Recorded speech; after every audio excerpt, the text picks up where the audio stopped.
আমি ইহদিনাল সিরাতাল মুস্তাকিম ভ্রমণ করতেছি, সামনে গিয়ে দিয়ে ইবলিশ বসা। আমি ইবলিশে জিজ্ঞাসা করলাম, তুমি সরে যাও, আমি 5 ওয়াক্ত নামাজ পড়ি, তুমি আমার কাছ থেকে দূরে যাও। তুমি তো নামাজ পড়ো না, আমি তো 5 ওয়াক্ত নামাজ পড়ি, তুমি সরে যাও। ইবলিশ আমাকে উত্তর করে, না আমি যাব না। কেন যাবে না? আমিও 5 ওয়াক্ত নামাজ পড়ি। তুমি যে 5 ওয়াক্ত নামাজ পড়ো, কোরআনের দলিল কোথায়? নামাজ মানে আল্লাহকে সেজদা দেওয়া, নামাজ মানে আল্লাহর অনুগত্য করা। সূরা রাদের 15 নম্বর আয়াত খুলে দেখো, আসমান জমিনে যা কিছু আছে ইচ্ছায় অনিচ্ছায় আল্লাহ পাকের সেজদা করে। আমি ইবলিশ তো আসমান জমিনের ভিতরে, আমারে বাদে তো আল্লাহ বলে নাই, আমিও আল্লাহরে সেজদা করি। আর আমি যদি আল্লাহরে সেজদা না করতাম তো আল্লাহ আমার সভাপতি বানাইতো না। তাইলে 5 ওয়াক্ত নামাজ দিয়ে আমি ইবলিশরে সরাইতে পারলাম না।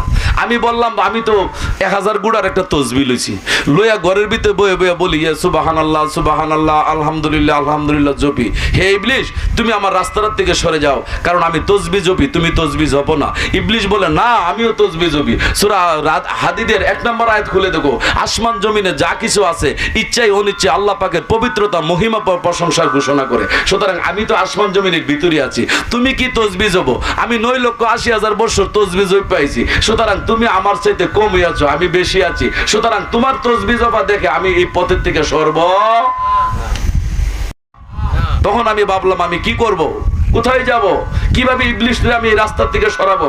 আমি যদি এই রাস্তা থেকে ইবলিশকে সরাইতে না পারি, আমি আল্লাহ পর্যন্ত পৌঁছতে পারছি না। আর যদি আল্লাহ পর্যন্ত পড়তে না পারি, কোরআন খুলে দেখুন সূরা বনী ইসরাঈলের 72 নম্বর আয়াত, দুনিয়াতে যারা আল্লাহ দেখে না, হাসরের ময়দানে তারা আল্লাহ দেখবে। আমার আল্লাহ দুনিয়ার জগতে থাইকা দর্শন করে দেখে যাইতে হবে। আমার বাধা হয়েছে ইবলিশ। ইবলিশরে বললাম নামাজ পড়ি, তুমি সরে যাও। ইবলিশ কো আমিও নামাজ পড়ি। ইবলিশরে বললাম আমি আল্লাহর জন্য কান্নাকাটি করি। ইবলিশে বলে আমিও তো আল্লাহর জন্য কান্নাকাটি করি। ইবলিশরে বললাম আমি ওজিফা করি। ইবলিশে কো আমিও তো ওজিফা করি। ইবলিশে বললাম আমি তসবিহ জপি। ইবলিশে কো আমিও তো তসবিহ জপি। আমি বললাম আমি আল্লাহ রাসূল বিশ্বাস করি। ইবলিশ কো তোর মিয়া সরে যাও, আমি আল্লাহ রাসূলকে অস্বীকার করেছি নাকি? সূরা নূরের 47 নম্বর আয়াত খুলে দেখো, আমি আল্লাহ রাসূল বিশ্বাস করেছি, বিশেষ জায়গাতে মুখ ফিরানোর কারণে আমি কাফের। আমি কি অবিশ্বাসী নাকি? আমিও তো আল্লাহ রাসূল বিশ্বাস করি। মদিনার নবী যে নবী না, আমি তো এই কথা কোনোদিন বলি নাই। তখন আমি ইবলিশের কি অস্ত্র আমার কাছে আছে, আমি কিভাবে ইবলিশ থেকে মুক্ত হব বলেন? এদেশের আলেম ওলামা আপনাদের কাছে পায়ে হাত দিয়ে বলি, আমাকে গালি দিয়েন না, কোরআন খুলুন, আমার ওয়াজটা রেকর্ডিং করুন। ভুল হইলে আমার মোবাইল নাম্বারে ফোন দিয়ে বলেন, বাবু রে তোমার এই জায়গাটায় ভুল করেছো, আমি শুধরে যাব। আমি কেন ভুলে থাকবো? তোমার নবী যে আমার নবী তিনি, তোমার যে কোরআন আমারও সেই কোরআন, তোমার যে আল্লাহ আমারও সে আল্লাহ। তোমার দেহের ভিতরে ইবলিশ বাস করে, যতক্ষণ পর্যন্ত তুমি ইবলিশ থেকে মুক্ত হইতে না পারবে ততক্ষণ পর্যন্ত তোমার বন্দিকে আল্লাহ নিবে না।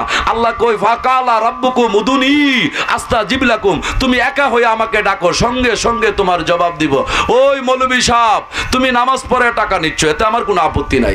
ইমামতি করে টাকা নিচ্ছ, এতে আমার আপত্তি নাই। তুমি জানাজা পড়ে টাকা নিচ্ছ, এতে আমার কোনো আপত্তি নাই। তুমি কুরবানি করে টাকা নিচ্ছ, এতে আমার আপত্তি নাই। মসজিদে কানেকশনের মধ্যে তুমি টাকা নিচ্ছ, এত আমার কোনো আপত্তি নাই। মিলাদ পরে টাকা নিচ্ছ, এতে আমার কোনো আপত্তি নেই। টাকা নিয়ে বাড়ি গাড়ি করে একবার সঠিক সত্য কথাটা বলো, মানুষ কিভাবে পবিত্র হবে? পবিত্র মানুষ ছাড়া আল্লাহর সাক্ষাৎ হবে না। তুমি যদি পবিত্র হইতে চাও, মুখে বললে পবিত্র হবে না। সূরা বাকারার 151 নম্বর আয়াত খুলে দেখো, রাসূল তোমাকে পবিত্র করে, তুমি নিজে নিজে পবিত্র হইতে পারবে না। তুমি যদি নিজে নিজে পবিত্র হয়ে আল্লাহ পাও, আল্লাহ কই আমি কি তোমার অধীনে? তুমি মনের মতো কইরা পবিত্র হয়ে গেলে আমি তোমার কাছে চলে আসবো? তুমি জীবনে কখনো দেখে আল্লাহ পাবে না। আল্লাহ যে কর্মটা দিয়েছে সেই কর্মটা তুমি করো, তোমার ডাকতে হবে না, আল্লাহই তোমার ঘরে আসবে। তুমি নিজে নিজে, এই যে ছোট থেকে বড় হইলাম, এটা কেন কেন করে কেন ছোট থেকে বড় হইলাম, মা বাবার কথা তো ছোট সময় শুনি নাই, একটু বড় হয়েছি পরে নিজের মন গড়া মতো কাজ আরম্ভ করলাম। তারপরে বিভিন্ন জায়গায় গিয়ে সেরা বিভিন্ন খেলাধুলায় মত্ত ছিলাম। যখন আর একটু বড় হইলাম, বিয়া শাদী করলাম, বিয়া শাদী কইরা চাকরি বাকরি করলাম, চাকরি বাকরি কইরা ভাবলাম যে বেশি করে টাকা জমায় মেম্বারে নির্বাচন করাম। মেম্বারে নির্বাচন কইরা সারছি বিলে হজে জায়গা আল হাজ কইব মানুষে, হজ করে আয়া সেরা ভাবলাম যে মসজিদের সভাপতি হয়ে জায়গা, ভাবলাম মসজিদের সভাপতি হয়ে সেরা ভাবলাম যে বেশি বেশি মানুষের নামাজি হওয়ামো, মানুষের জন্য আমার দানবীর বলে। এরপরে ভাবলাম বয়সটা যখন বেশি হয়ে গেছে, মসজিদের সভাপতি হয়ে জায়গা, মসজিদের সভাপতি বারিন্দায় বইবে তসবি টিপতাছি, বারিন্দায় বইবে তসবি টিপ, আবার মানুষের কি নামাজ পড়স নাকি রে? তুমি যা করেছো সেটি তো আল্লাহ জানে, এখন আর তোমার নামাজের দাওয়াত দিতে হবে না। তুমি যেই সিস্টেমে আল্লাহ ডেকেছো, তুমি যেই সিস্টেমে চলেছো, ওই সিস্টেম মতে আল্লাহ না, আল্লাহ আল্লাহর মতো। আল্লাহ যেইভাবে বলেছে সেইভাবে যদি ডাকতে আল্লাহ তোমার ঘরে আসতো। আর তুমি যেই সিস্টেমে বন্দিগি করছো, ওই সিস্টেমের বন্দিগি যদি আল্লাহ তোমার ঘরে আসে, কোরআন আর আয়াত মিথ্যা হয়ে যায়। আল্লাহ কয় আলাকুল্লি শাহিন কাদির, আলাকুল্লি শাহিন মহিতুন, সমস্ত দুনিয়াটা আমি পরিবেষ্টন করে রাখি, কোনো মানুষের আয়ত্তের মধ্যে আমি থাকি না, আমি আমার অধীনে থাকি, সমস্ত সৃষ্টি আমার অধীনে, আমি কারোর অধীনে নাই। আপনি মন গড়া বন্দিগি করলে আল্লাহ পাবেন না। আল্লাহ যেইভাবে কোরআনের মধ্যে বলে দিয়েছে সেইভাবে করেন। যদি সেইভাবে করেন তাইলে দুনিয়ার কোনো বস্তু বাধা দিতে পারবে না, সেদিন আল্লাহ আপনার ঘরে আসতে পারে। আপনি নিজে নিজে শেখ হাসিনার দাওয়াত দিলে শেখ হাসিনা দাওয়াত রাখতেও পারে, নাও। আপনি যদি তারেক জিয়া সাহেবের দাওয়াত দেন, দাওয়াত রাখতেও পারে, নাও রাখতে পারে। কিন্তু আপনি এমন একটা কর্ম করেন তারা যেন আপনার বাড়িতে আসে। কর্মটা কি? আপনি হাসিয়তরা বালা করে এলাকার মধ্যে সঠিক সত্য নেতৃত্ব দেন। এই দেশের জনগণ বিপুল ভোটে আপনাকে নির্বাচন করবে, তখন ওই সংসদ ভবন থেকে প্রধানমন্ত্রী শুনে আপনার বাড়িতে আসবে। হাসিয়ত বালা না থাকলে আপনার বাড়িতে আসবে না। তাইলে আপনার ইবলিশ থেকে আমার কথাটা ছিল কোথায়? ইহদিনাল সিরাতাল মুস্তাকিমের হেদায়েত। আমি ইবলিশ থেকে কিভাবে পবিত্র হব আমার জানা দরকার। ইবলিশ থেকে যদি পবিত্র হইতে না পারি, আমার কোনো বন্দিগি আল্লাহ নিবে না। যদি আমার ভিতরে ইবলিশ রাখিয়া নামাজের বিনিময়ে যদি আমাকে ব্যস্ত দেয়, হাসরের ময়দানে আমি যখন ব্যস্ত চলে যাব, ইবলিশও যাবে। আল্লাহ জিগাইব, তোমারও তো আমি ব্যস্ত দিব না। কেন দিবেন? আমি তো নামাজ পড়ছি। কিভাবে পড়ছো? এই সাদেক সিস্তি নামাজ পড়ছে, তার ভিতরে আমি ছিলাম, সে পড়ছে মানে আমিও তো পড়ছি। ভাই আমার গালি ডালি দিয়ে না, আমি এলাকার নতুন আছি, কবির বলে আমি নামাজের বিরুদ্ধে না। রে বাবা, নামাজের বিরুদ্ধে না, আগেরটা আগে করেন, পরেরটা পরে করেন। আপনি ইবলিশ থেকে মুক্ত হইতে হবে। ইহদিনাল সিরাতাল মুস্তাকিমের মাথার মধ্যে ইবলিশ উঠ পেতে বসে থাকবে।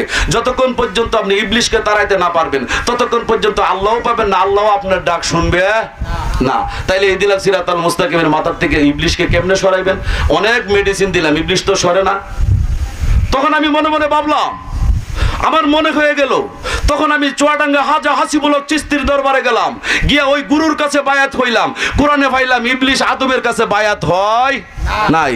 তখন আমি গুরুর হাত, আল্লাহর হাত বিশ্বাস করলাম। সূরা ফাতার 10 নম্বর আয়াত খুলে দেখুন, ইন্নাল্লাযীনা ইউবাইনুকা ইন্নামা ইউবাইনুল্লাহু ইয়াদুল্লাহি ফাওকা আইদিহিম। যখন তোমরা রাসূলের হাতে হাত দিয়ে বায়াত হইবা, তোমার অন্তরে বিশ্বাস রাখবা সেই হাতটাই আল্লাহর হাত। তাইলে আমি যখন আমার গুরুর হাতে হাত দিয়ে বায়াত হইলাম, তখন আমি বিশ্বাস করেছি হাতটা কার? আল্লাহর হাত। ইবলিশ গুরুর হাত, আল্লাহর হাত বিশ্বাস করে নাই। ইবলিশ গুরুর কাছে মুরিদ হয়। তখন আমি ভাবলাম, যদি গুরুর হাত আল্লাহর হাত হয়, চেহারাটা কার? সূরা ইনফিতরের 8 নম্বর আয়াত খুলে দেখুন, ফি আইয়ুসরতিহি মা শারাকাবাকা। আমি আদমকে তৈরি করেছি নিজ আকৃতিতে, তো আদম সন্তান আমার গুরু, আমার গুরুর চেহারাটা তো আল্লাহরই চেহারা হয়। যখন আমি বিশ্বাস করলাম গুরুর হাত আল্লাহর হাত, গুরুর চেহারা আল্লাহর চেহারা, গুরুর ভিতরে আছে আল্লাহ, আমার গুরু জমিনের প্রতিনিধি, যখন গুরুকে কেবলা কইরা গুরুর ভিতরে আল্লাহ বিশ্বাস করে সেজদাটা দিয়ে দিলাম, ইবলিশকে অত জীবন যা বন্দিগি করছো তোমার ভিতরে ছিলাম, এখন আর আমি তোমার ভিতরে থাকতে পারি না। যদি তোমার ভিতরে থাকি, তোমার গুরুকে সেজদা করন লাগে। সূরা হিজরের 34 নম্বর 36 নম্বর আয়াত খুলে দেখুন, ইবলিশ কোনোদিন আদম কাবায় সেজদার শামিল হবে না। সুতরাং তুমি যদি ইবলিশ থেকে মুক্ত হইতে চাও, একজন গুরু ধরো, গুরুর কাছে যায়, গুরুর হাত আল্লাহর হাত বিশ্বাস করো, গুরুর ভিতরে আছে আল্লাহ বিশ্বাস করো, গুরুর চেহারাটা আল্লাহর চেহারা বিশ্বাস করো, গুরু জমিনের প্রতিনিধি বিশ্বাস করে গুরুকে কেবলা করে আল্লাহকে সেজদা করে দাও। সেদিন ইবলিশ থেকে মুক্ত হয়ে যাবে। সেদিন তুমি যদি মুক্ত হয়ে যাও, সেদিন মুমিনত্ব লাভ করবে। যখন তুমি মুমিনত্ব লাভ করবে, তখন তুমি নবীজির আশেক হয়ে যাবে। যখন তুমি নবীজির আশেক হবে, তখন তুমি আল্লাহর মাসুক হয়ে যাবে। যখন তুমি আল্লাহর মাসুক হয়ে যাবে, তোমার আমলনামা ডাইন হাতে চলে আসবে। যখন তোমার আমলনামা ডাইন হাতে আসবে, তখনই তুমি বেহেশতের সার্টিফিকেট পাবে, এর আগে পাবে না।